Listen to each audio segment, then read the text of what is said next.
जय जगन्नाथ। धन्यवाद पारला खेमुंडी विधायक रूपेश पाणिग्राही। सांबादिक मानक पई से एक बड़ घोषणा करछंती।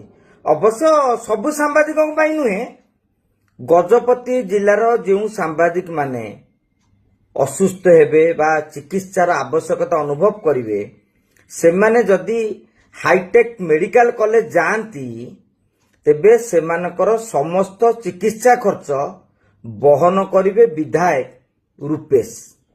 अवश्य हाईटेक रो से होचंती मालिक। अनेक लोकंकर भी मेडिकल रही, अनेक विधायकर भी शेयर रही, किंतु रूपेशंकर ए घोषणा निश्चित भाव से धन्यवादर पात्र। अनेक लोक समालोचना करि पारंती, किंतु सबु सांबादिक जे दरमा पाती, सबु सांबादिक जे बहुत टंका रोजगार करती, से कथा आज्ञा सत्य नुहे। अनेक परिश्रम करती, किंतु परिश्रम तुलन रे किछि भी पांतिनी। तेणु आमे रूपेश बाबू को निश्चित भाव में साधुवाद जणाइबा। जय जगन्नाथ।